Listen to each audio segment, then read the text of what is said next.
आइए, ज़िंदगी में आप किन चीज़ों को ज़्यादा महत्व देंगे? यानी कि कोई पढ़ाई को लेकर देता है, कोई मान लीजिए कि महत्व देने का अर्थ है आप अपने करियर, शरीर, धन, घर, विद्या, स्त्री इत्यादि। क्या चीज़ आपका केंद्र बिंदु है? जीवन शैली में आप किन चीज़ों पर फोकस ज़्यादा करना चाहते हैं?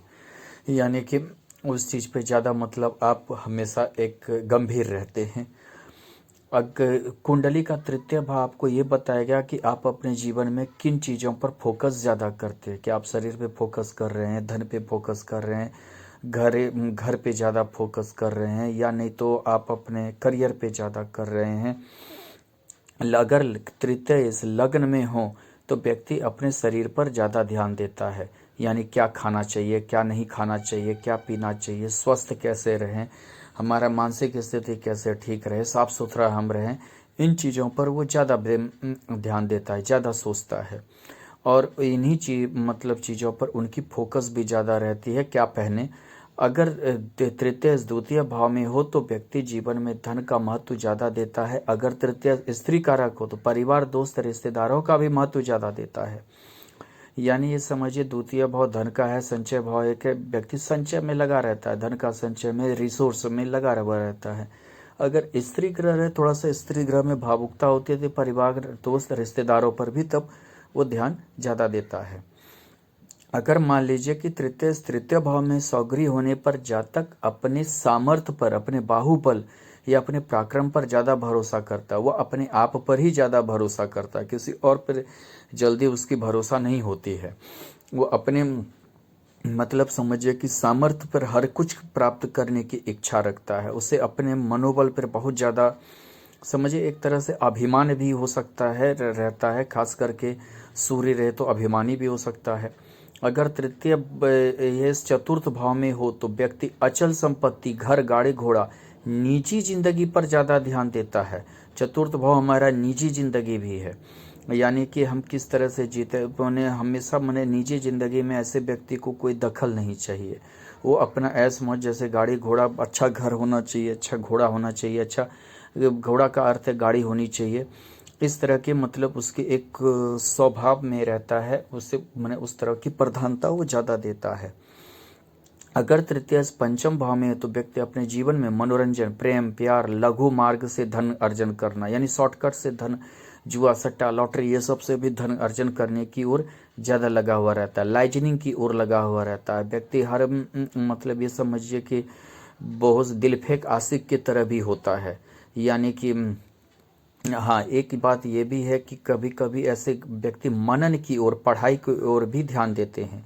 जैसे स्टडी की ओर भी इनका ध्यान रहता है बहुत बार, और हो सकता है स्टडी में काफ़ी अच्छे भी रहते हैं।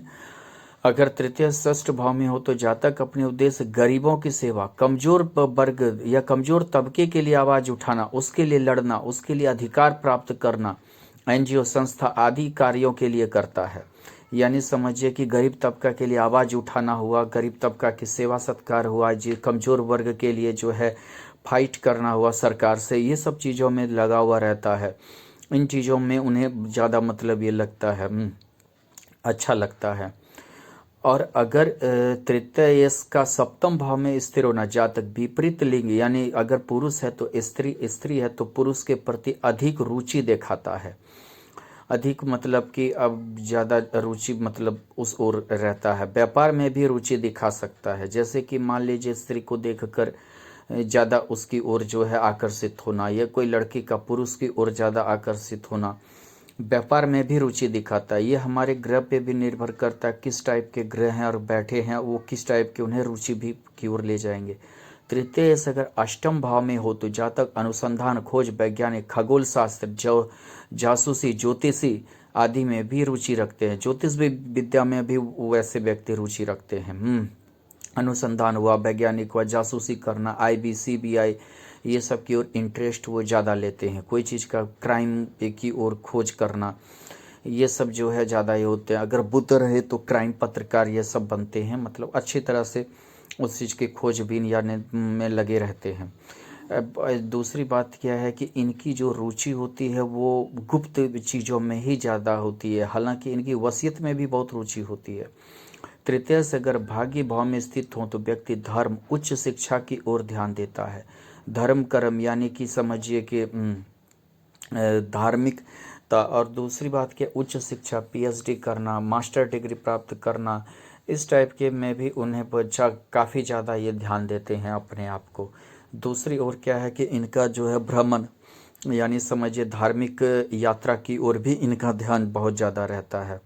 धार्मिक जो है अध्यात्म की ओर रुचि, ये सब की ओर बहुत ज़्यादा ध्यान देते हैं। अगर मान लीजिए कि तृतीय अगर दसम भाव में हो तो जातक अपने जीवन में कर्म की प्रधानता ज़्यादा देता है, यानी कि वो हर चीज़ को कर्म के दृष्टिकोण से ही देखते हैं, मेहनती होते हैं। दूसरी बात क्या है, मेहनत से बहुत कुछ अर्जन की क्षमता भी रखते हैं, अपने बाहुबल पे हमें हर चीज़ को खड़ा करते हैं। दूसरी बात क्या है, ये समझिए कि अपने आप को समझिए एक तरह से ज़्यादा डिसिप्लिन्ड रखते हैं। तृतीय इसका एकादश भाव में स्थित होना यानी व्यक्ति अपनी इच्छा महत्वाकांक्षा की पूर्ति के पीछे लगे रहते हैं। बहुत महत्वाकांक्षी व्यक्ति होते हैं ऐसे व्यक्ति। आप बहुत बार ऐसे व्यक्ति को स्वार्थी भी कह सकते हैं, यानी काम निकालने की ये जो है लालसा, यानी कि समझिए कि अपनी इच्छा की पूर्ति महत्वाकांक्षा की पूर्ति के पीछे ये बहुत ज़्यादा ध्यान देते हैं, बहुत ज़्यादा लगे हुए रहते हैं। हमेशा अपने लाभ को देखेंगे, हमेशा अपने मतलब कि समझिए स्थिति परिस्थिति को सुधारने की कोशिश करेंगे। तृतीय इसका द्वादश भाव में स्थित होने से जातक का फोकस निवेश करने में अधिक होता है। कभी कभी ये अपनी पावर का गलत उपयोग भी करते हैं। ये जैसे कि कोई भी चीज़ में निवेश करना, छोटे छोटे निवेश से बड़े बड़े निवेश की ओर ज़्यादा इनका ध्यान रहता है। हालांकि ये पावर को ज़्यादा गलत उपयोग करने का अर्थ है ये अपना जो सामर्थ्य है कहीं और लगाने लगते हैं, किसी और के पीछे लगाने लगते हैं, फालतू के भी लगाने लगते हैं, जिसकी वजह से जो है इस जहाँ लगना चाहिए इनका जो है सामर्थ्य वहाँ लगता नहीं है। ये भी दिक्कत है। ज़िंदगी में आपका उद्देश्य सही या गलत दोनों हो सकता है। ऐसा होता है कि कभी कभी आपके उद्देश्य के कारण जो है बहुत दूसरे को काफ़ी दिक्कत परेशानी होती है, यानी हो सकता है कि आपका उद्देश्य प्राप्त करने का गलत हो या तरीका गलत हो, दिशा गलत हो।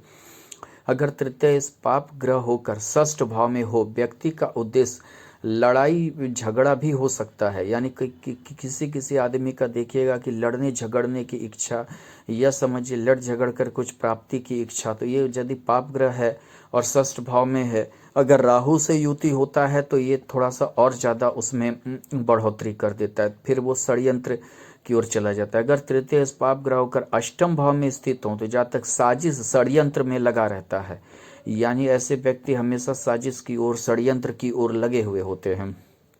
यानी समझिए कि किसी को बस माने कि हराना है या किसी का हड़पना है, किसी का जो है निकाल लेना है, उसको हड़प लेना है, प्रॉपर्टी निकाल लेना है, छीन लेना है, इसी साजिश षड्यंत्र में ऐसे व्यक्ति लगे रहते हैं। तृतीय इसके साथ राहु की युति या दृष्टि आपको अपने उद्देश्य पूरा करने के प्रति नीच विचार भी ला सकता है, आपकी बेइज्जती भी हो सकती है। यानी आप ये नहीं सोचिएगा कि हम क्या कर रहे हैं, बस हमारी इच्छा या महत्वाकांक्षा पूर्ति होनी चाहिए, उसके लिए जो करना है आप मतलब कि उसके लिए तैयार रहिएगा। राहु हमेशा जो है ये नहीं देखता है कि किस रास्ते से हमें मिल रहा है, बस हमें मिलना चाहिए। इस टाइप से आप षड्यंत्र साजिश करके भी आप जो है उस चीज़ की प्राप्ति लगी रही है। अगर तृतीय मंगल हो और राहु से युक्त हो यानी अंगारक योग में हो, जातक अपने उद्देश्य की पूर्ति के लिए गलत निर्णय भी ले सकता है। यानी कि गलत निर्णय ये समझिए कि आप किसी को हानि पहुंचाने की भी निर्णय ले सकते हैं, किसी को समझिए कि पे जो मारने की, पीटने की, या नहीं तो छीनने की, या समझिए कि उसे हानि पहुंचाने की, साजिश षड्यंत्र रचने की, या गलत तरीके से भी जो है इस टाइप के निर्णय आप ले सकते हैं, क्योंकि राहु थोड़ा षड्यंत्रकारी होता है और मंगल जो है उसमें और बल दे देता है।